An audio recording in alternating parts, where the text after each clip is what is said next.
Welcome to the 13 Comics of Halloween.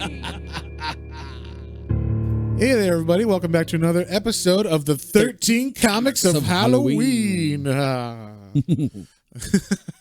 So today we're doing a comic called Nailbiter. And this is an indie book, like not a self-published book, but a original creation by someone named Joshua Williamson, who I've never read anything by before, and art by Mike Henderson. And the name of the book is called Nailbiter. And I've heard good things about this book, actually, and it's gone on for quite a while. There's there's a lot of volumes of it. I think like 9 total volumes or something. So it's got like a fan base, and it's published by Image Comics. And so yeah, it's got like I don't know, it's got like this really indie feel to it, just because it's like 2 guys making their own book from Image.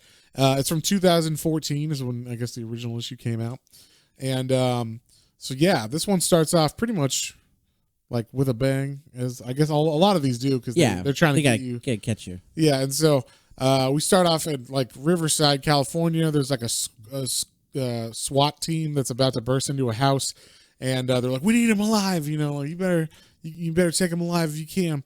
And like this dude named Carol, who looks like the fat detective, is kind of like, we need him. Like, when you guys go in, don't just start shooting, And so the SWAT team bursts in, and we see there's this dude, and he's chewing on a corpse's fingernail, and there's all these dead, skeletons and other dead bodies around, and that he's called the Buckaroo Butcher, and apparently that's why this is called Nailbiter, because this dude is like the main serial killer or something in this book.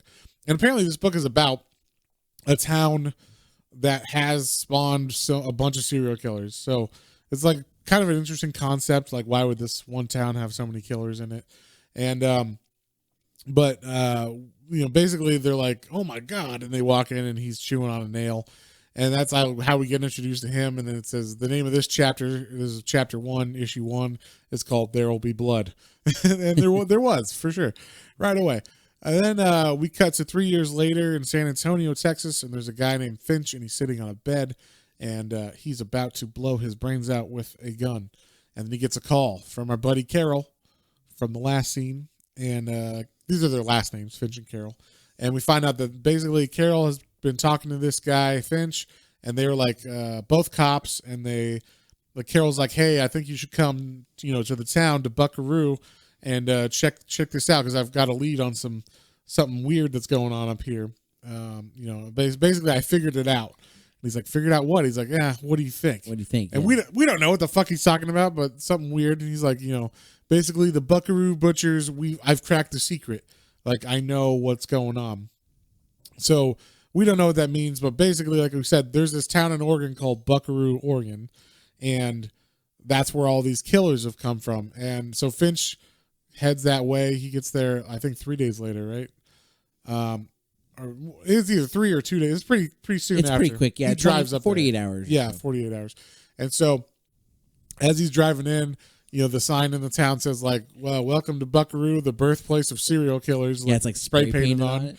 Yeah, and so he was told by Detective Carroll to, meet me in this diner when you get into town. I'm always here. I'm always hanging out. And so basically he pulls up, and he's like, "Carol, where are you?" And he's like asking around, and like he gets a premonition. I don't know like how he feels it, but he's like, he's dead. Like, he just like thinks that in his head. And but then like it cuts to, you think that's what's going on, but then it cuts to like a past thing he's thinking about, where he like beat the shit out of someone, and that he's kind of like on leave, I think. Yeah, I think he was interrogating someone, and he obviously was trying to get answers, so he was started to beat the guy. He shows his hands all bloody. Yeah, and I think he killed a guy and when he was interrogating him, and that's why he's not quite a detective anymore still, I think. I mean, he's probably on leave or some kind of like something probationary. Probation or something. So whatever cops get when they kill people and then don't get charged for it. So yeah. So he's he's thinking about that, and that you're not, as the reader, you're not quite sure if he's like, wait, was that just what he's thinking about the past, or was he actually like he's dead, like meaning Carol, his buddy Detective Carol? And you're like, I don't know. So But after he gets interrupted, like his thoughts from killing that guy, and some girl comes up and says like, hey, you might not want to bite your nails in this town. And he's like, what? Why? It's like, the Buckaroo nail biter or whatever. And he's like, oh, right. Isn't that guy in jail? And she's like, well, he was, but like he just got out on parole or whatever. So you might want to bite him, because basically his MO was, if you bite your nails. It was a little creepy, and like I thought this was a cool throwback, because I remember his little bio. I remember reading it said like basically that's how he like picked his victims, or people who were biting their nails, and like he would basically watch them and follow them, and then kidnap them, and then torture them, and then like bite the nails off the corpses. But not just their nails. Like he would like gnaw their fingers to the bone or whatever. Yeah. So that was really weird. Kind of a weird MO for a serial killer, but fun like to set up this book. Creeped me out because I bite my nails on and off. Yeah, John, you're definitely gonna get killed by this. So guy. yeah, I was like, whoa, there's serial killers like that.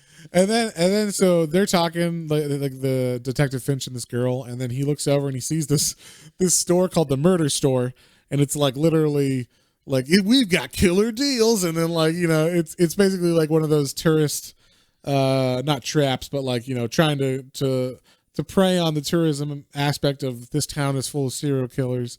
You should come here and check out all our memorabilia. And so he goes in there to like look around, and he sees like, oh, there's all this memorabilia of different serial killers, and he starts talking to the owner of the store, and the owner of the store is kind of telling him, oh yeah, that's the mask of this guy, the book burner, and like they just goes into what that kid did, and it was like he's like a kid that like was just basically an arsonist in Idaho, but like he was from that town originally, and all this weird shit like that. And so he's just telling them about like what's going on around, and then they hear outside some commotion going on, and that girl who was talking to earlier is getting harassed by some of the local jocks, as they do, and they're like, hey girly, what's going on or whatever, and she's like fuck off, and they're like, ooh, I like bad girls or whatever. And it's weird because they're calling her like Alice in Horrorland and stuff because she's wearing like a skull shirt. But I'm like, that's like what normal kids wear, right? Like, I don't know, maybe they just think she's spooky because she wears it. And maybe in this town it's like taboo to wear like dark stuff, like right after Columbine, if you wore like a jacket, like a trench coat, you were like the weird kid in school or something, maybe something like that. Like in this town of serial killers, it is taboo to wear fucked up shit, because then people are going to think you're like the next serial killer or something. I don't know. But basically, they were kind of they were being rude like that. They're like, oh, you better watch out. Yeah, she's going to be the next serial killer or something. And so they kind of like start grabbing her, like be like, come on, just like go with us, and she like starts beating the shit out of them, or like slapping him at least, and they're like, well, I'm going to make you pay for that. And then like the cop steps in, Detective Finch. He's like, well, I think this is over right now, and so he kind of beats the shit out of them. And then an actual cop shows up from the town, and she's like, who are you? Like, why are you beating up these people? And then, what'd you say? She's basically the kids are like, oh yeah, we were just walking here and he just started beating us up for no reason.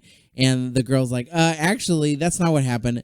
The girl steps back into frame. She's like, you guys were messing with me. I started beating you up, and then the cop came out, I guess was defending my honor or something lame like that. Right. I don't know, but like, and then he started beating the crap out of you guys. And so the cop's like, oh, so I guess we should start writing this report now. You guys were getting your asses kicked and by a girl. And then they're like, well, no, never mind. No, yeah, nothing's wrong here. Everything's fine. Yeah. So like they use that against them, I guess. And so then now he kind of Detective Finch shows that he's like what he actually is, and he's I guess officially an officer, but he says he's Army Intelligence, and he's a friend of Detective Carroll.